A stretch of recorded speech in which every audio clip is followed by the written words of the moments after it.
Minority concern की तमाम team की जानब से आफ्ताब मुगल आज के प्रोग्राम में अपने तमाम नाजरीन और अपने मेहमान को खुशामदीद कहता है।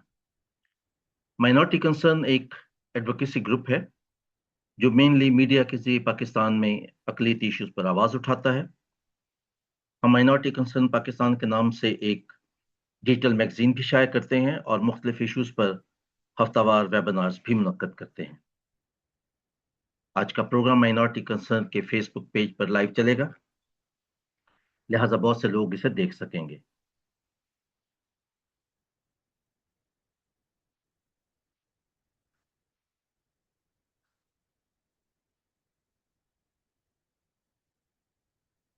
प्रोग्राम की रिकॉर्डिंग कल माइनॉरिटी कंसर्न के यूट्यूब चैनल पर भी पोस्ट की जाएगी। आज हमारी गुफ्तगू एक अहम इशू पर है। आज हमारे साथ नादिया हमीद एडवोकेट साहबा मौजूद हैं और वो हमसे बातचीत करेंगी कि पाकिस्तान में अक़लियतों के बुनियादी हकूक़ क्या हैं और उनका हसूल कैसे मुमकिन है। नादिया हमीद एडवोकेट साहिबा एक प्रोफेशनल वकील होने के साथ साथ ह्यूमन राइट्स डिफेंडर भी हैं। आप minority women rights committee Lahore bar association की चेयरपर्सन हैं और इसके अलावा लीगल अवेयरनेस पर प्रोग्राम करने का उन्हें एक वसी तजर्बा हासिल है। हम उनके शुक्रगुजार हैं कि उन्होंने आज के प्रोग्राम के लिए वक्त निकाला। हम उन्हें प्रोग्राम में खुश आमदीद कहते हैं। थैंक यू आफ्ताब साहब, आपने अपने प्रोग्राम में नॉटी कंसर्न में मुझे इनवाइट किया और जो हमारा बहुत ही एक मेजर इशू है मिनॉरिटीज का कि उनको अपने राइट्स के बारे में पता नहीं है, उसके ऊपर बात की जा सके। गो के प्रोग्राम आपने बोला कि इंट्रोडक्शन में मेरा बहुत वसी तजर्बा है। प्रोग्राम्स हम मुख्तलिफ चैनल्स के साथ या मुख्तलिफ सोर्सेज के साथ करते रहते हैं, लेकिन ये है आपका जो अभी प्रोग्राम डिजाइन किया गया है वो सिर्फ हम राइट्स की बात करेंगे और उसको प्रोसीजर बताएंगे कि कैसे असूल उनका हासिल किया जा सकता है, कि कैसे उन राइट्स को हम हासिल कर सकते हैं बीइंग अ पाकिस्तानी। तो ठीक, बिल्कुल सही बात है। तो हम गुफ्तगू का आगाज करते हैं और सबसे पहले तो मुझे आपका शुक्रिया अदा करना है कि आपने आज के दिन के लिए इस प्रोग्राम के लिए वक्त निकाला और मुझे उम्मीद है कि हमारे जो नाजरीन हमें बाद में ज्वाइन करेंगे वो इस प्रोग्राम से बहुत सा फायदा उठाएंगे। तो अगर आप हम let's start with the fundamentals के दुनिया में कहीं भी किसी भी रियासत में, खा वो डेमोक्रेटिक रियासत हो, इलिबरल हो, लिबरल रियासत हो या किसी भी किस्म की रियासत हो, वहां पे उस रियासत में रहने वाले शहरी हैं उनको कुछ हकूक हासिल होते हैं। और अगर वो शहरी कमतर हों, किसी हवाले से कमजोर हों या माइनॉरिटी में हों, तो उनके लिए रियासत खास किस्म के और इकदाम करती है।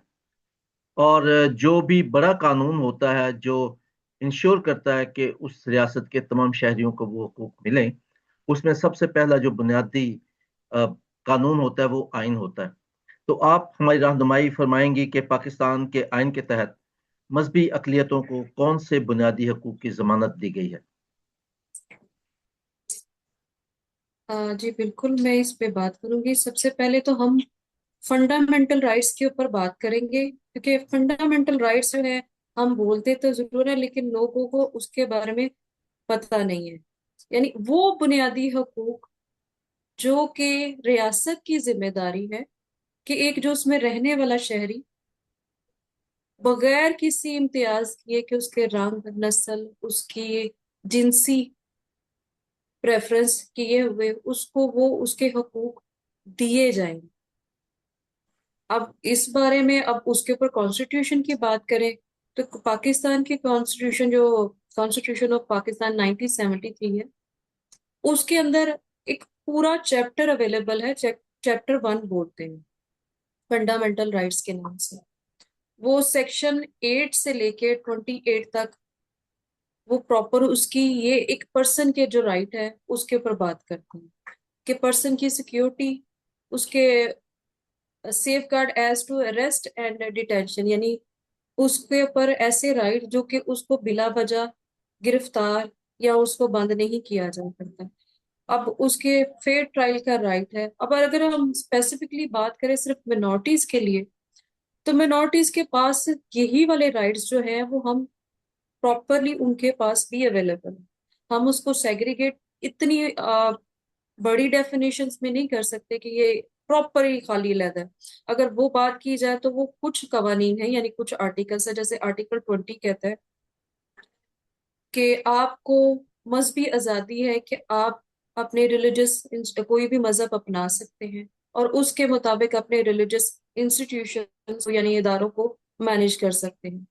आपको कोई भी आपके मजहब की बुनियाद पर कोई एक्स्ट्रा टेस्ट, कोई खास किस्म का मजहबी टैक्स नहीं आयद किया जाएगा, जैसे कि हम हिस्ट्री में देखते हैं वो जजिया लेते थे या दूसरे टैक्स इम्पोज किए जाते थे, उस तरह के नहीं। फिर आपकी आर्टिकल 26 कहता है नॉन डिस्क्रिमिनेशन। आपकी किसी भी जगह पे आपको एक्सेस नहीं कि पब्लिक प्लेसेस पे जाने की, वो उसके ऊपर कोई डिस्क्रिमिनेशन नहीं की जा सकती। फिर 27 कहता है safe guard against discrimination in service, कि आपको मजहब की बुनियाद पे या किसी भी बुनियाद पे सर्विसेज के अंदर रोका नहीं जा सकता। फिर है उसके बाद आर्टिकल 22 है वो education institution in respect of religious, यानी ऐसे इदारे आपके जो बन चुके हुए हैं जो रिलीजियस एजुकेशन प्रोवाइड कर रहे हैं, उनको भी गवर्नमेंट जो है वो तहफ्फुज फराहम करेगी। फिर उसके बाद अगर हम आ जाएं पॉलिसीज के अंदर, तो पॉलिसीज ऐसी बनाई जाएगी जो कि मिनोरिटीज मेजोरिटी के साथ साथ मिनोरिटीज को भी प्रोटेक्ट करे। अब इसके ऊपर पर्टिकुलरली बात करें तो आर्टिकल 36 जो है वो हमें बताता है प्रोटेक्शन ऑफ मिनोरिटीज के बारे में, कि मिनोरिटीज को प्रोटेक्ट किया जाएगा और उसके लिए वो ऐसे इकदाम किए जाएंगे जो कि उसके लिए बेनिफिशियल हो। और हम बात करते हैं जब जहां पर मिनोरिटी वुमेन की बात करते हैं, तो उसमें आर्टिकल 34 जो है full participation of women in national life, उसमें वो डिस्क्रिमिनेशन कर रहा है, यानी वो डिस्क्रिमिनेशन को निकाल रहा है कि जेंडर डिस्क्रिमिनेशन को भी उसकी खत्म किया जाएगा। औरतें चाहे वो मिनोरिटी की हो या मेजोरिटी की हो, उनकी पार्टिसिपेशन इंश्योर करवाई जाएगी। आपको पता है कि 18वीं तरमीम से पहले मर्दों ही हर जगह नजर आते थे, लेकिन जब 18वीं तरमीम हुई तो उसमें खवातीन को 33% का वो दिया गया कि इनकी नुमाइंदगी हर शोबे में होगी। और उसके बाद जो आर्टिकल हम लोगों को बहुत ज्यादा अट्रैक्ट करता है, जो कि हमारी ही मिनोरिटीज के बारे में भी है, कि promotion of social justice and reduction of social evils, hmm. यानी ऐसी गवर्नमेंट पॉलिसीज बनाएगी जिसके मुताबिक वो कोई भी ऐसे पॉलिसीज नहीं होंगी जो कि कोई भी सोशल इनजस्टिस पैदा करेगी। फिर आर्टिकल 38 जो है वो इसके ऊपर और इंश्योर करता है कि मार्जिनलाइज कम्युनिटीज को या ग्रुप्स को उनकी अपग्रेडेशन के लिए, उसकी प्रमोशन के लिए, उनको बिलो द पॉवर्टी लाइन उनको जो रह रहे हैं उनके तहफ्फुज के लिए गवर्नमेंट ऐसी पॉलिसीज बनाएगी जिसका नाम उन्होंने लिखा हुआ है promotion of social and economic wellbeing of the people. उसमें पीपल जो है वो सबके लिए, लेकिन खास तौर पे मीडियोकर और बिलो द पॉवर्टी लाइन जो रह रहे हैं उनको अपग्रेड करने के लिए, और उसी के ही तहत हम लोगों को जो है स्किल बेस्ड अभी जो मुख्तलिफ गवर्नमेंट के प्रोग्राम्स चल रहे हैं वो हम्म। उसी की ही कड़ी है, ताकि जितनी भी लोग चाहे वो मिनोरिटी है मेजोरिटी है, उनको हुनर प्रोवाइड किया जाए। या अभी एक और स्कीम भी चली है कि अब्रॉड वर्किंग का वीजा गवर्नमेंट ने अनाउंस, एक बल्क अमाउंट में, कि ताकि वो जाके जरिए मुआश जो है वो अपना बाइज्जत जरिए मुआश कमा सके और किसी भी क्रिमिनल एक्टिविटीज में उनको शामिल ना किया जाए, सिर्फ अपनी बुनियादी जरूरियात हासिल करने के लिए। तो ये तो अभी तक कॉन्स्टिट्यूशन इसमें इस तरह के आर्टिकल हमें प्रोवाइड करता है। और आर्टिकल जो 25 है वो ऑलरेडी कहता है equality before the law and equal protection, यानी आर्टिकल 25 और इवन के कॉन्स्टिट्यूशन का प्रेम्बल भी इसी के ऊपर बात करता है कि कोई भी किसी भी किस्म की डिस्क्रिमिनेशन किए बगैर इक्वल राइट्स देंगे कानून के आगे भी, यानी किसी को रंग, नस्ल, मजहब या जिन्स की बुनियाद पे कोई भी एक दूसरे से बरतरी हासिल नहीं है। आर्टिकल तो आइन में काफी सारे मौजूद हैं जो अकलियतों के हवाले से, एक तो पाकिस्तानी शहरी होने के हवाले से, और फिर जी दूसरा जी बिल्कुल। स्पेसिफिकली माइनॉरिटी शहरी होने के हवाले से उसकी तशरीह करता है, और वो इंश्योर करता है कि पाकिस्तान के शहरियों को वो बुनियादी हकूक मिलें जो अ, उन्हें मिलने चाहिए। लेकिन हम्म। आर्टिकल 20 जो है वो बहुत ही बुनियादी आर्टिकल है कॉन्स्टिट्यूशन का, जी जो मैं बिल्कुल। समझता हूँ कि तमाम आर्टिकल्स का अहाता करता है, और वो उसके साथ जब तक हम उसको नहीं उनके साथ मिला कर पढ़ते तो शायद उनकी कुव्वत इतनी ज्यादा नहीं होती। तो ये आप हमारी रहनुमाई कीजिए कि आइन का आर्टिकल 20 जो है वो अमली तौर पर पाकिस्तान की जो मजहबी अकलियतें हैं उनको मजहबी आज़ादी का तहफ़्फ़ुज़ कैसे फराहम करता है। देखिए, उसका जो अगर हम अमली तौर पे बात करें तो अभी अगर हम इसी आर्टिकल के तहत मुख्तलिफ तरह के रजिस्ट्रेशन डिपार्टमेंट्स बने हुए हैं। हम्म। उसकी एक शक्ल है हमारे पास सोशल सिक्योरिटी के नाम पे रजिस्ट्रेशन डिपार्टमेंट है, जिसमें आप जाके वहां पे आप अपने रिलीजियस इंस्टीट्यूशन जो है वो उनकी रजिस्ट्रेशन करवाते हैं। इसी आर्टिकल के तहत हमारे पास चर्चेस की रजिस्ट्रेशन है, मिनिस्ट्रीज की रजिस्ट्रेशन है, और उनके बाई लॉज बनाए गए कि किस तरह इनको रेगुलेट करेगा, कौन इसका इदारा होगा और कौन नहीं होगा। Joint stock registrar joint stock के पास हम जाते हैं तो इन चीजों को हम स्ट्रीमलाइन करते हैं, और आगे इनके ऊपर हम उसी की वजह से हमारे बहुत सारे डिपार्टमेंट्स चल रहे हैं। फिर एजुकेशन डिपार्टमेंट के पास जाते हैं तो हमारे जितने भी रिलीजियस इंस्टीट्यूशंस हैं वो उसके अंडर उनको रजिस्टर किया जाता है, ताकि वो भी इस तरह अपना किरदार अदा करे। क्योंकि आपको पता है कि हमारे यहाँ अगर पाकिस्तान के अंदर मैकेनिज्म देखें तो क्रिश्चियंस जो इदारे हैं अभी जो वर्किंग में हैं उनमें बड़ी तादाद जो है चर्चेज की है, मिनिस्ट्रीज की है, स्कूल्स हैं, हॉस्पिटल्स हैं, फिर ऑर्गेनाइजेशंस हैं, एनजीओज जो के मुख्तलिफ मिनॉरिटीज के ऊपर काम कर रही है, तो वो सारी ही जॉइंट स्टॉक रजिस्ट्रार के पास ऑलरेडी रजिस्टर्ड है इसी आर्टिकल के तहत। और जब आप रजिस्टर्ड हो जाते हैं तो फिर गवर्नमेंट की जिम्मेदारी है कि उससे रिलेटेड कोई भी प्रॉब्लम आती है या उसकी वर्किंग के अंदर इशू आता है तो गवर्नमेंट उसको गवर्न करती है कि हाँ आया जो हमने प्रोटेक्शन की बात की थी वो उसको मिल रही है कि नहीं मिल रही। हम्म। और इसकी उसी शक्ल जो रजिस्टर्ड चर्चेज हैं या नॉन रजिस्टर्ड चर्चेज हैं हमने अपने इलाके में भी अब करना होता है। तो आप देखें कि संडे वाले दिन अगर चर्चेज को सिक्योरिटी मिल रही है तो यही आर्टिकल है जो उसको जी। सिक्योरिटी प्रोवाइड कर रहा है। फिर अगर कोई कब्जा करने की कोशिश करता है तो बताया जाता है कि ये फलां फलां इदारा फलां बंदे ने फलां टाइम पे या फलां मिशन ने उसको रजिस्टर करवाया हुआ है। तो इस तरह ये आर्टिकल इस सेंस में हमें प्रमोट कर रहा है।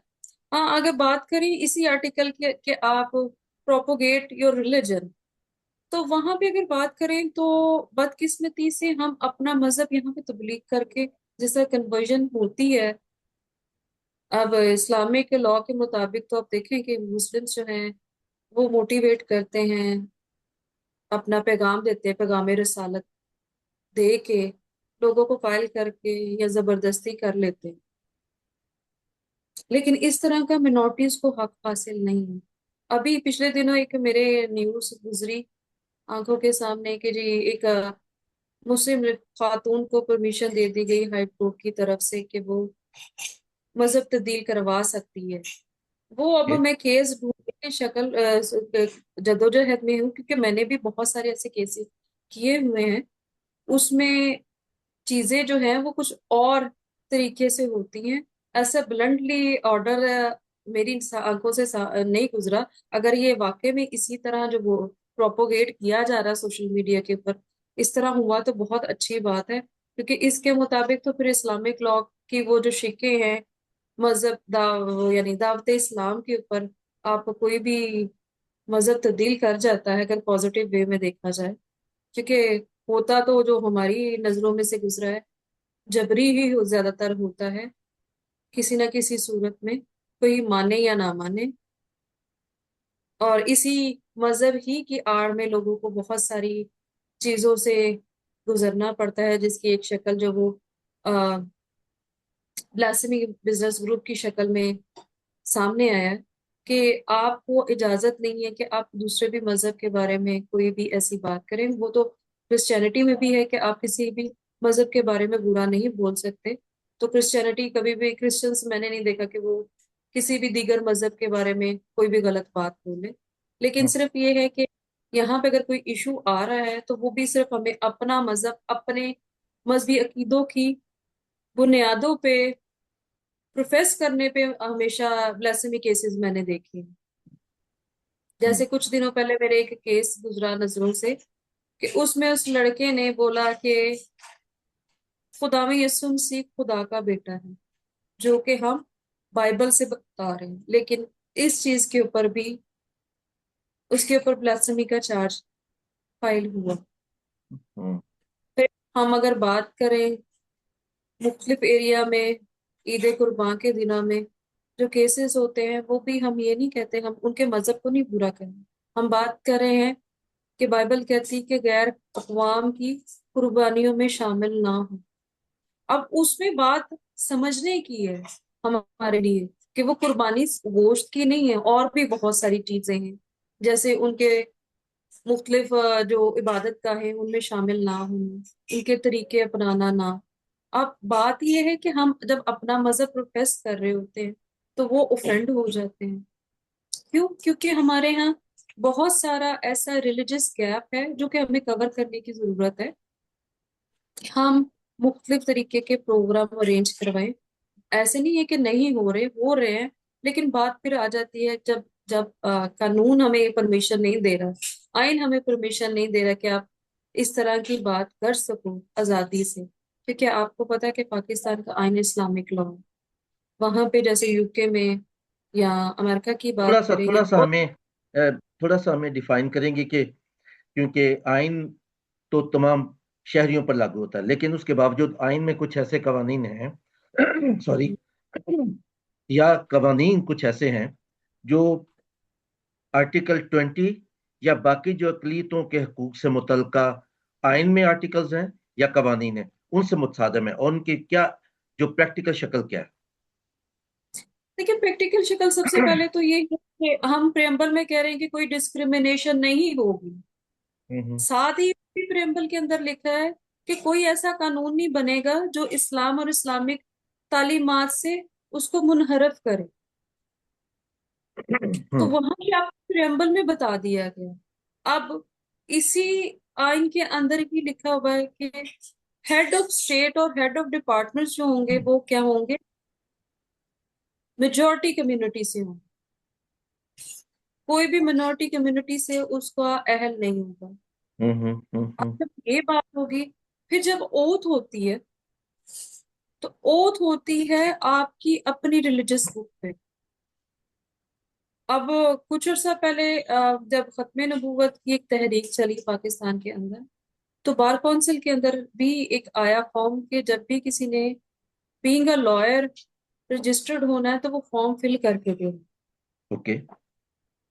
और जो पुराने मेंबर्स हैं लॉयर्स, उन्होंने, उनके लिए लाजमी है कि वो फॉर्म फिल करके दें। उसके ऊपर हम लोगों ने आवाज उठाई, और जो बार के ओहदेदारान थे, या इस टाइम पे पाकिस्तान के अंदर दो ग्रुप्स उसको लीड कर रहे हैं, एक आसमा जहांगीर ग्रुप और एक हामिद खान ग्रुप, उन तक की बात पहुंची कि ये चीज जो है वो गलत है।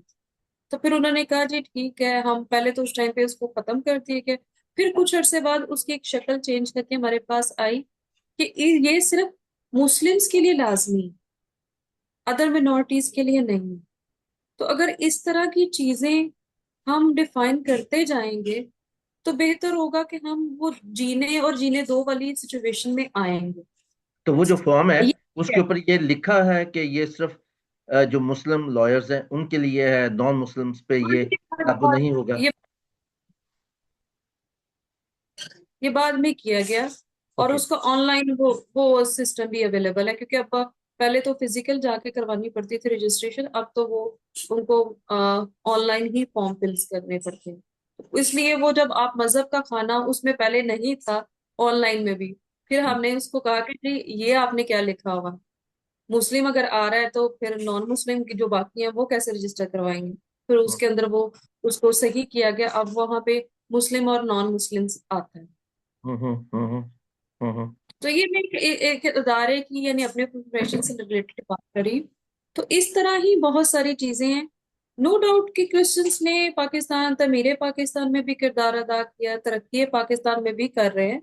लेकिन जहां पे आती है कुछ बंदिशें हैं, तो वो बंदिशें तो हैं, उससे डिनाई मैं कभी भी नहीं करती और ना ही हमें करना चाहिए। और बहुत सारे हमारे सोशल इकोनॉमिक फैक्टर्स जो हैं वो मिनॉरिटीज को दबाते हैं, और वो हमें सब जानते हैं। हम्म।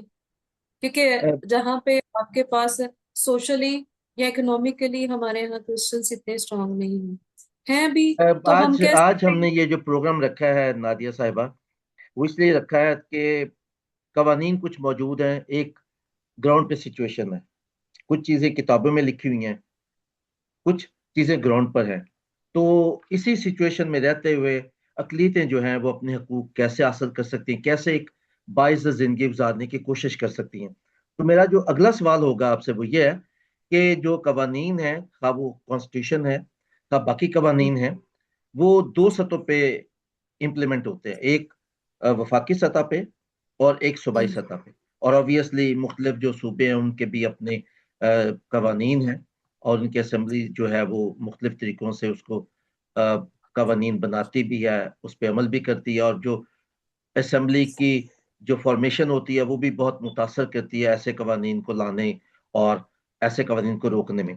तो आप हमारी रहनुमाई कीजिए कि ये सूबाई और वफाकी सतह पे अकलियतों के जो हकूक हैं उनके नफाज का तरीकाकार क्या है और वो किस हद तक मौसर है। सबसे पहले तो मैं आप अपने दो कॉन्फ्लिक्टिंग लॉज हैं जो कि हमारे वो कॉन्स्टिट्यूशनल राइट्स को डायरेक्टली अफेक्ट करते हैं।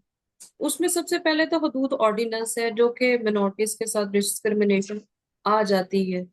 फिर दूसरा जो है ब्लास्फेमी लॉ, जो कि हमारे पाकिस्तान पिनल कोड में जिसे ताज़ीरात पाकिस्तान कहा जाता है, यानी सुना जाता है, हमको मूवीज में देखते हैं।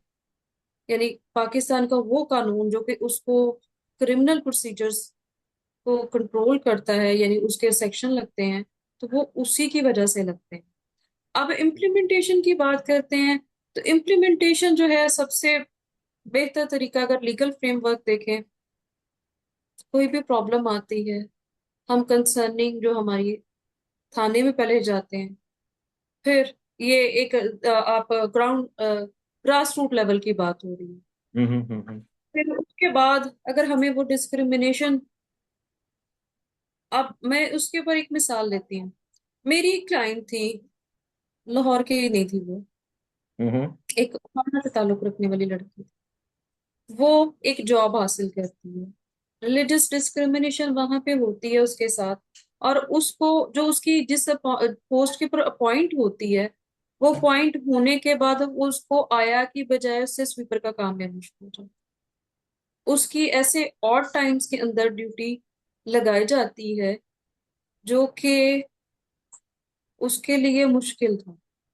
हम्म अब भी इस वजह से कि वो क्रिश्चियन है। फिर उसने मेरे साथ कांटेक्ट किया, हमने रिट फाइल की।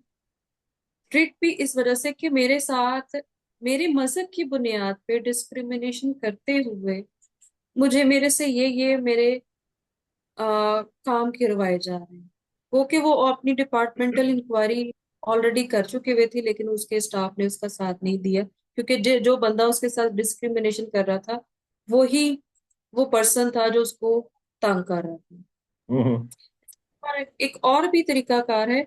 अगर आप किसी डिपार्टमेंट के अंदर हैं तो वहां पे एक डिपार्टमेंटल इंक्वायरी कमेटी होती है, जो कि वो आपके इमीडिएट बॉस भी हो सकते हैं, या उसके अलावा आपके यहाँ कोई स्पेसिफिक इंक्वायरी कमेटी बनी है, आप उसमें एप्लीकेशन दें। अगर उसके फैसले से आप सेटिस्फाई नहीं है, वफाकी मोहतसब के पास आ जाए। या सुबह मौत है सबके पास, जहां जैसे आपकी वो कंप्लेन के मुताबिक आपका वो डिपार्टमेंट बनेगा। इनसे आप सेटिस्फाई नहीं होते तो आप रिट की शक्ल में आ सकते हैं, क्योंकि आपका कॉन्स्टिट्यूशन आपको बुनियादी हक दे रहा है कि आपके खिलाफ कोई डिस्क्रिमिनेटरी एक्शन नहीं किया जा सकता। हम्म। दूसरा, हाई कोर्ट से अगर आप सेटिस्फाई नहीं है तो फिर आप सुप्रीम कोर्ट में उसको लेके आगे चले जा सकते हैं। कॉन्स्टिट्यूशनल पिटीशन है। फिर इसके अलावा national commission for human rights है। फिर मिनॉरिटी राइट कमीशन भी बना है, प्रोविंशियल भी है ये, और नेशनल लेवल पे भी है। पहले तो फिर नेशनल लेवल पे था एक ही, अब उसके हम्म। ऊपर गवर्नमेंट काम कर रही है कि प्रोविंशियल लेवल के ऊपर भी 18वीं तरमीम के बाद ये राइट बनता है। जैसे कि पंजाब का पंजाब ह्यूमन राइट वो कमीशन है, इसी तरह मिनॉरिटी राइट कमीशन भी हर सूबे का अलग अलग होगा। उसके ऊपर हम्म। काम चल रहा है, वर्किंग हो रही है, तो उम्मीद करते हैं कि वो भी हो जाएगी। और आप रेलेवेंट, जैसे अब किसी के ऊपर ब्लास्फेमी लॉज का चार्ज लगता है, तो वो हमें अकॉर्डिंगली हमें वो क्रिमिनल प्रोसीडिंग्स में जाके अपनी शहादत दे के या अपने सबूत दे के मेरे साथ गलत किया गया, तो उसके मुताबिक किया जा सकता है। लेकिन सिर्फ ये एक चीज है जो मैंने खुद भी एक्सपीरियंस की है, हमारे पास फोरम मौजूद है, सारा कुछ है, लेकिन हम, एक तो नॉलेज की कमी है हमारे बुनियादी हकूक के बारे में। दूसरा, हम्म। सिस्टम बहुत ज्यादा करप्ट है कि जब आप एक एप्लीकेशन थाने में आती है, उसके आगे एक नाम का अगर डिफरेंस आ जाता है ना, मसीह लगा होगा, उसके साथ एक ट्रीटमेंट फर्क हो जाएगा। हम्म। फिर वही ट्रीटमेंट, क्योंकि थाने वालों ने ही उस चीज की रिपोर्ट जो है वो सारी जगह देनी है, उस एप्लीकेशन क्राइम जो कमिट हुई है। और हम, मैंने बोला पहले, इकोनॉमिकल हमारे यहाँ इश्यूज हैं, वो भी हम्म। बहुत ज्यादा आड़े आते हैं, क्योंकि यहाँ पे हम्म। आपको पता है बहुत सारे काम जो है, जो नहीं हो रहे थे, वो एक चीज करवा सकती है, वो है रिश्वत। वो हम्म। रिश्वत चाहे पैसों की हो, चीजों की हो, रिश्वत रिश्वत होती है, वो आपको हेल्पफुल होती है। और वो जुडिशरी सिस्टम में भी काफी हद तक वो चीजें पेनिट्रेट करती जा रही हैं। मैं इस पे किसी भी इंडिविजुअल का नाम नहीं लूंगी, लेकिन मैं हम्म। सिस्टम करती हूँ, क्योंकि उस सिस्टम ही को रन करने वाले हम जैसे लोग हैं, जो कि अपने छोटे छोटे इकोनॉमिकल फायदे के लिए ना, बड़े जो जिस पर्पस के लिए लॉ बना है उसको खराब कर सकते हैं। फर्ज किया कि एक जो मुतासरा शख्स है वो थाने में हम्म। जाता है और थानेदार उसकी नहीं सुनता, वहां उसकी सुनवाई नहीं होती, तो उसके लिए सेकंड फोरम कौन सा है? सपोज आपने एक एप्लीकेशन दी, पहली बात है कि जब भी आपके साथ कोई इंसिडेंट होता है, आपका काम बनता है 15 पे कॉल करो। ओके। 15 पे कॉल करेंगे तो वो इदारे आपके साथ उसका फौरन आपको रिस्पॉन्स करेंगे। राइट। जो भी आपके साथ क्राइम हुआ है उसके मुताबिक पुलिस आएगी। हम्म। पुलिस आके सारे वाकये की तफ्तीश आपसे करके उसके मुताबिक आपको कहेगी कि आके एक इन राइटिंग एप्लीकेशन लेके, ताकि आपका वो सबूत बन जाए। दूसरा, उसके बाद क्या स्टेप होगा, एप्लीकेशन लेके गए आप वहां पे, थाने के अंदर फ्रंट डेस्क बना हुआ है, वहां पे जाके आप अपना ई टैग लें। वो आपका राइट है, वो आपको वो देंगे। कोई भी क्राइम हो गया, नहीं हो रहा, नहीं आपकी सुनी जा रही, उसके बाद आपने क्या करना है, वो वही एप्लीकेशन, जो अगर थाना नहीं सुन रहा, आपके पास सीसीपीओ का इदारा मौजूद है। फिर इसके अलावा आपके पास सीपीओ का इदारा है, जहां पे आप जाएंगे, वहां पे उनके फैसिलिटेशन डिपार्टमेंट्स हैं। आप अपनी एप्लीकेशन लेके जाएंगे, वो बंदा जो भी वहां पे डेस्क पे बैठा होगा वो सुनेगा आपको, एप्लीकेशन के ऊपर एक एप्लीकेशन नंबर लगा देगा और आपको बता देगा कि इतने दिनों में या इतने टाइम में आपसे कांटेक्ट किया जाए। अब ये एप्लीकेशन होगी, आप उस इदारे की रसाई का एक प्रूफ ले आए कि ये आपके पास स्लिप आ गई या टोकन नंबर मिल गया, कंप्यूटराइज, या वो हाथ से लिख के दे। दोनों तरफ से, हर जगह पे यही होगा। उसके बाद भी अगर वो आपको 2 दिन के अंदर अंदर रिस्पॉन्स नहीं कर रहे, 3 दिन के अंदर रिस्पॉन्स नहीं करते, क्योंकि 3 दिन के बाद ये एप्लीकेशन को क्या कर देते हैं, डिसमिस कर देते हैं, ये डिस्कार्ड ओके। कर देते हैं। जो ओके। कार्ड के अंदर रहती है, लेकिन उसके ऊपर प्रोसीजर को क्लोज क्लोज कर देते हैं, राइट। अगर वो आपसे कॉन्टेक्ट नहीं करें। उस सूरत में आपने क्या करना है, उसी एप्लीकेशन को और उसी रसीद को लेके जाके आपने जस्टिस ऑफ पीस, यानी आपने एडिशनल सेशन जज की कोर्ट में एप्लीकेशन दे के रिट फाइल करना। रिट फाइल करके वो पुलिस को भी मंगवाएगा कि फला फला टाइम पे फला फला बंदा इस मैटर में ये एप्लीकेशन लेके आया था, आपने इसके ऊपर क्या कार्रवाई, और ओके। उस कार्रवाई के नतीजे में आपने क्या रिपोर्ट अखज की। वो हम्म। अपनी रिपोर्ट जमा कराएगा, पुलिस वाला। और यहाँ पुलिस वाला कह देगा जी ये मेरे पास आए, फिर आप कोर्ट को बताएंगे कि मैं गया था लेकिन इन्होंने मेरे से सुना नहीं। अब हम्म। जरूरी नहीं है कि जो पुलिस वाला अब रिपोर्ट लिख के लेके आया जज उस पे रिलाय करे।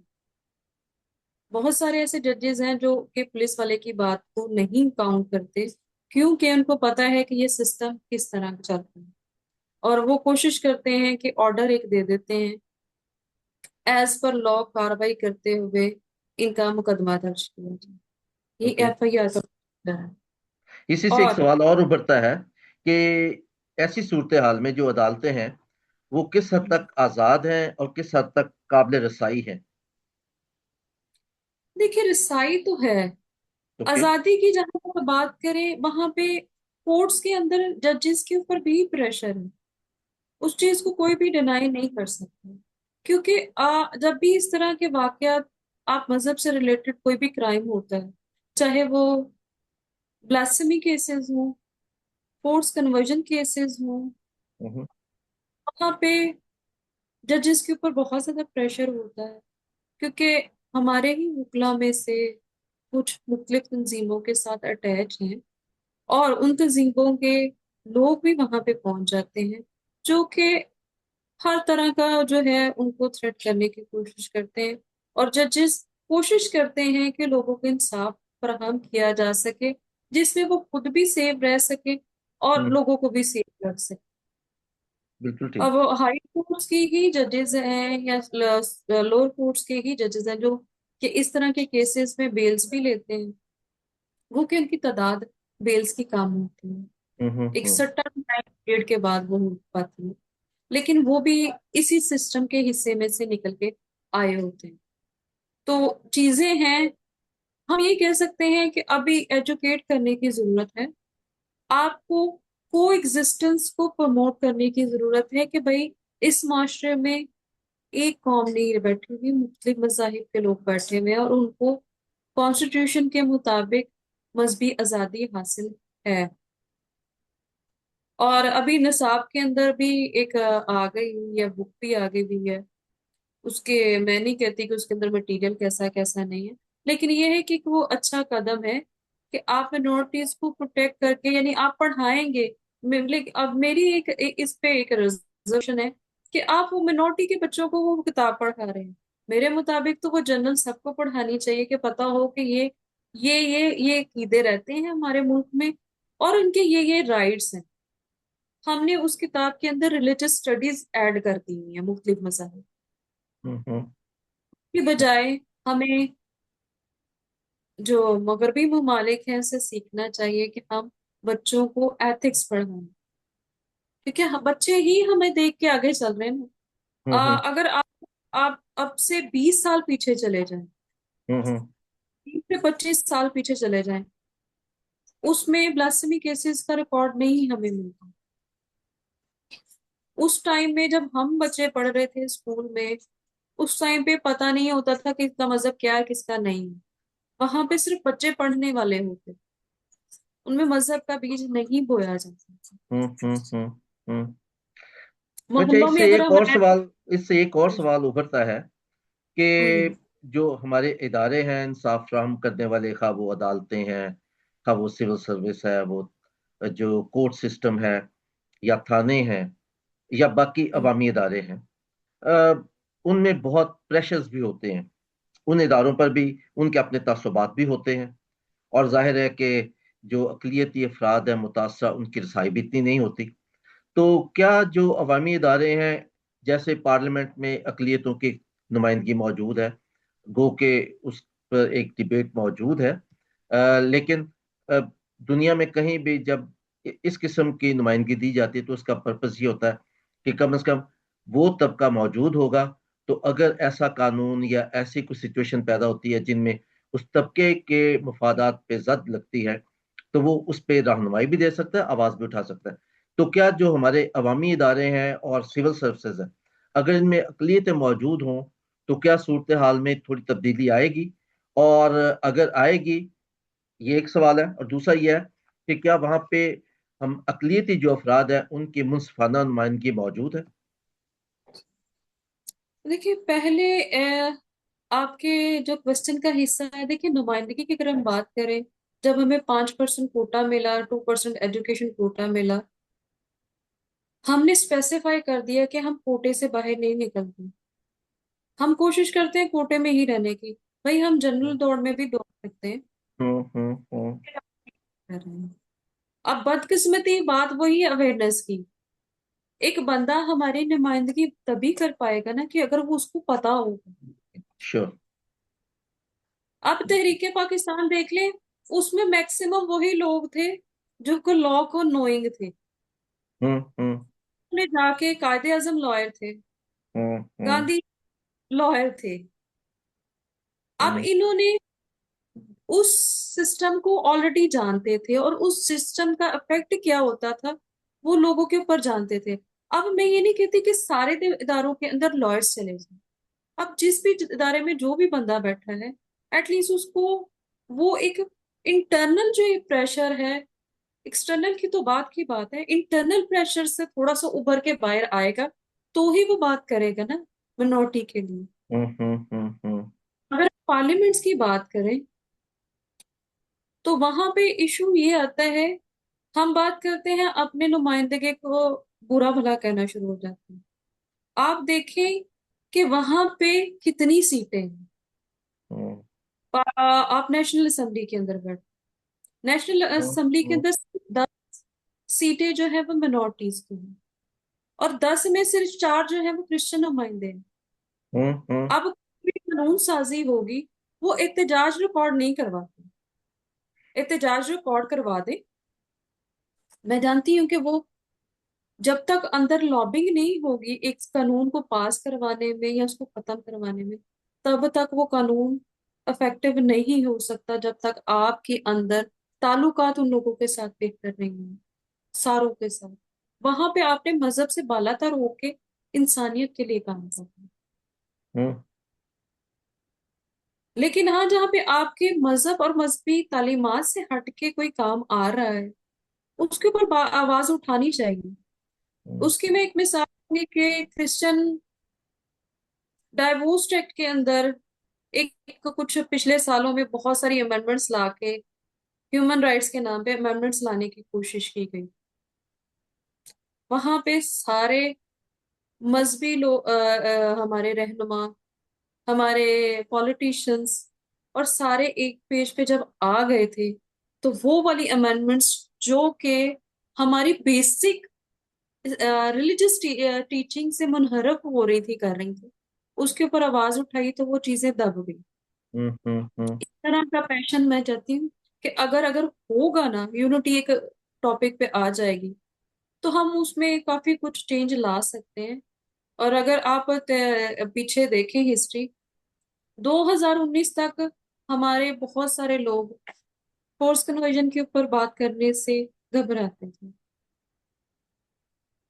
आप ही के यूके से सैमसन जुवेद साहब और आप सब ने वहां से ये एक चैनल उनके साथ मिलके शुरू किया, बाद में सबने अपने अपने हिस्से का काम, क्योंकि सबकी विजन फर्क फर्क होता है, शुरू किया। आप ये है कि ये चीज हर कोई बोल रहा है, ब्लास्फेमी के ऊपर बात नहीं होती थी, अब सारे मानना शुरू हो गए हैं कि ये ट्रैप होता है यहाँ, लोगों का उनको लालच दिया जाता है, या उनकी प्रॉपर्टीज के इश्यूज होते हैं जो जो कि मजहब से बिल्कुल अलग होते हैं, उसको हासिल करने के लिए ये चीजें की जाती हैं। क्योंकि दो ही ग्रुप सामने आए हैं ना, जो कि एक ब्लैकमेलिंग वाला है और एक प्रॉपर्टी ग्रैबर है, जो कि इस सारे इंसिडेंट के पीछे हैं। तो चीजें ये है कि आप जैसे जो लोग हैं जो सोशल मीडिया पे बैठ के मुख्तलिफ चैनल्स रन कर रहे हैं, या हमारे लिखारी हैं, या मैगजीन को वर्क के ऊपर जो काम कर रहे हैं, एटलीस्ट उन्होंने अवेयरनेस इतनी हम सारों ने मिलके अरेज की है कि लोग आवाज उठाना शुरू हो गए और बात करना शुरू हो। जब बात करना शुरू होंगे तो ही मसले के हल की तरफ जाएंगे ना, क्योंकि सबसे पहले कोई भी मसला पहले आइडेंटिफाई होगा, फिर उसकी सोल्यूशन की तरफ हम बढ़ेंगे।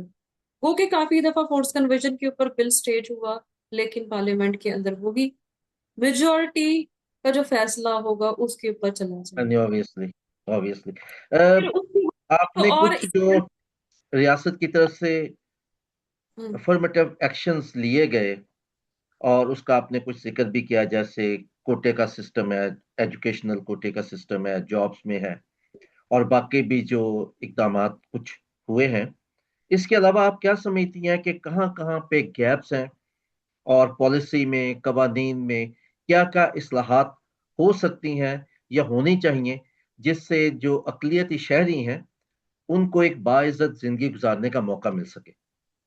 क्योंकि आपका बहुत वसी तजर्बा है, आपने ग्राउंड पे काम भी किया है, आप अवेयरनेस का काम भी करती हैं, लोगों से मिलती भी हैं, और फिर आप केसेस भी करती हैं, और आपके पास बहुत बुनियादी किस्म के सवालों के जो केसेस हैं वो आते हैं। और आप जाहिर है जब आप केस करती है तो आप बहुत से सवालात आपके जहन में भी पैदा होते होंगे कि इसका जवाब कैसे ढूंढा जाए। तो आप हमारी रहनुमाई कीजिए कि वो कौन से इकदाम हो सकते हैं, पॉलिसी लेवल पे और कानूनी लेवल पे। सबसे पहले अगर हम बात करें तो जो मेन दो इशू हैं जिनको एड्रेस करना बहुत जरूरी है, और उसके लिए हमें गवर्नमेंट की बजाय हमारे जो ऑलरेडी डिपार्टमेंट्स अवेलेबल हैं या इदारे अवेलेबल हैं उनके अंदर काम करने की जरूरत है। राइट। सबसे पहला एजुकेशन। ओके। ठीक है, एजुकेशन पे हम काम करेंगे तो एजुकेशन से हमारे सोचने समझने की सलाहियत में निखार पैदा हो, हम्म। और हम अपने जरिए मुआश जो है या इनकम है, फाइनेंशियल इश्यूज, उनको रिड्रेस कर सकेंगे।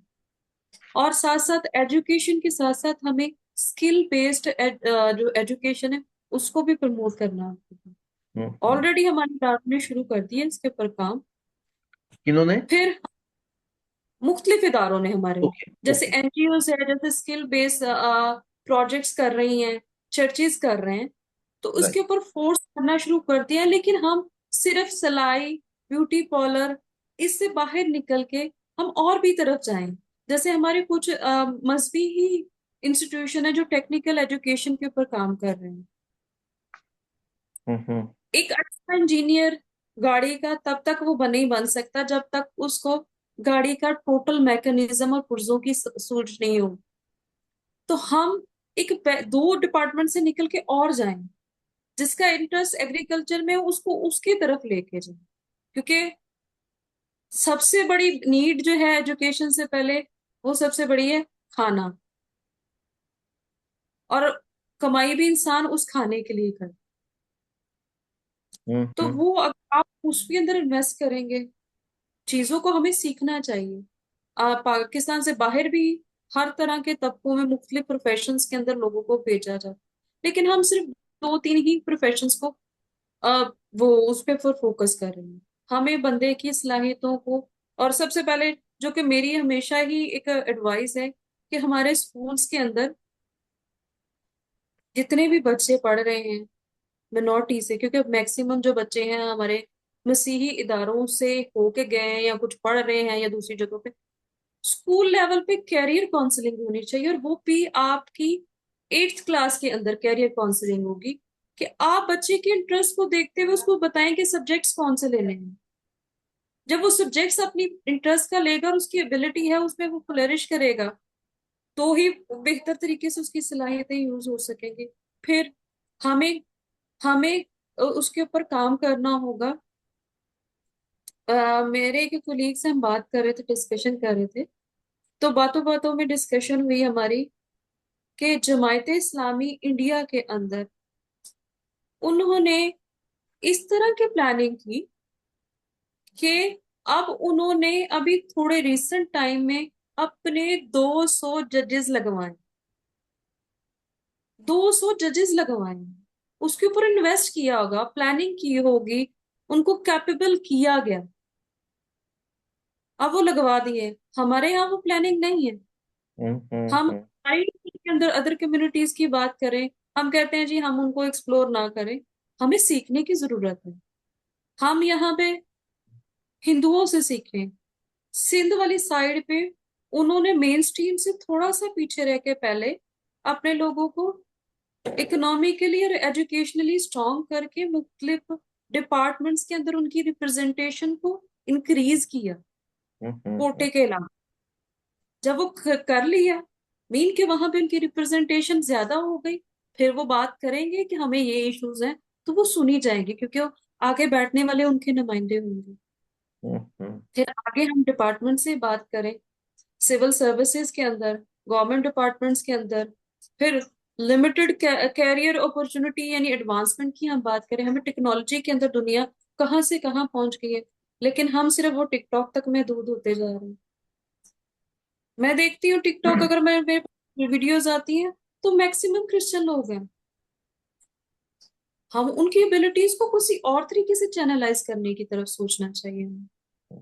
फिर इसके अलावा अगर गवर्नमेंट लेवल के, अब हम उसके ऊपर असेंबलीज की बात करें, तो असेंबलीज के अंदर हम लोगों को मिनोरिटी सीट तो हमारे पास ऑलरेडी है, हम जनरल सीट्स के ऊपर भी काम करें।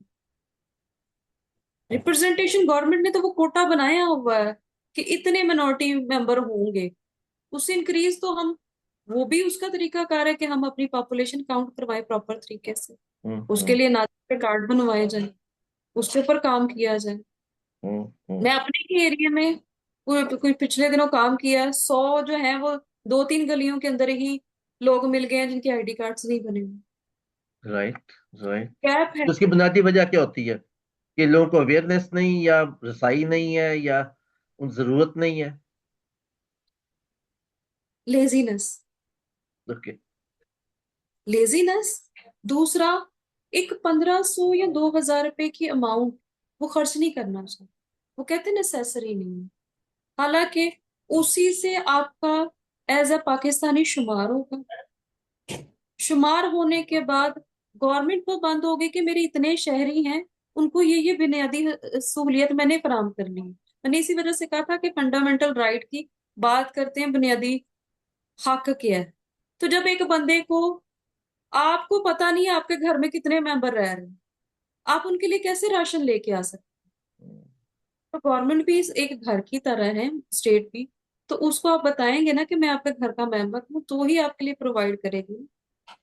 ये एक अलमिया हमारी कम्युनिटी का ये भी है। जब ये चीज़ें नहीं होंगी तो वो कैसे काउंट होंगे? फिर हम बात करते हैं, अपनी रिप्रेजेंटेशन को इंक्रीज किया जाए असम्बलीज के अंदर भी। मिनोरिटी सीट के अलावा जनरल सीट्स के ऊपर भी कोशिश की जाए कि हमारे नुमाइंदे खुद इलेक्शन लड़े। उसके लिए हम आपस में यूनिटी करके उसको हर तरीके से फैसिलिटेट करें, ताकि मैं अमेरिका में गई तो मैंने देखा कि हमारे लोगों ने, में वहां पे एक बड़ी अच्छी यूनिटी आई। यूके के भी जब भी आपके प्रोग्राम्स होते हैं तो मैं देखती हूँ कि आप एक दूसरे को सपोर्ट करने की सेंस में होते हो।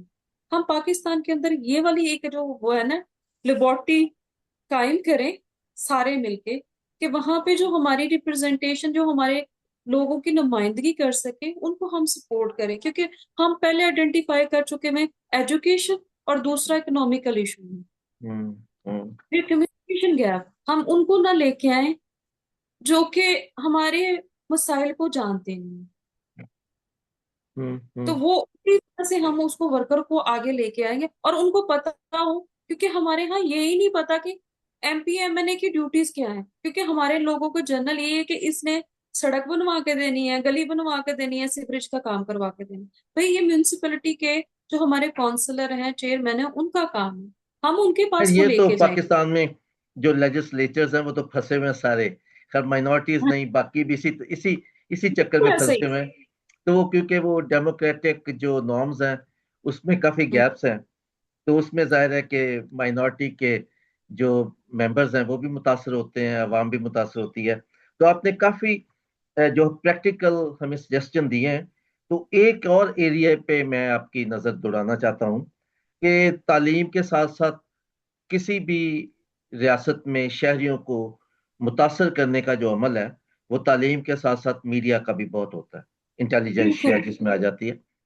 तो आप मीडिया के हवाले से हमारी रहनुमाई कीजिए कि मीडिया किस हद तक माइनॉरिटी इश्यूज को हाईलाइट करता है, सिंपथेटिक है, और अगर नहीं है, जो गैप्स हैं, तो उसे कैसे फिल करने की कोशिश की जा सकती है। हम उसको चेंज तो नहीं कर सकते, लेकिन जहां जहां हमें कोई रास्ता मिलता है, तो हम उस रास्ते को कैसे इस्तेमाल कर सकते देखिए, अगर हम बात करें कॉन्स्टिट्यूशनल बात की, तो आर्टिकल जो 19 है वो ऑलरेडी हमें फ्रीडम ऑफ स्पीच देता है, हैं। फ्रीडम ऑफ एक्सप्रेशन भी बात करता है। और उसी की वजह से जितने भी सोशल मीडिया प्लेटफॉर्म बने हुए हैं, लोग अपनी आवाज उठाते हैं। मैंने ऑलरेडी कहा है कि जो कि में भी वो अल्फाज उस तरह कन्वे नहीं हो सके।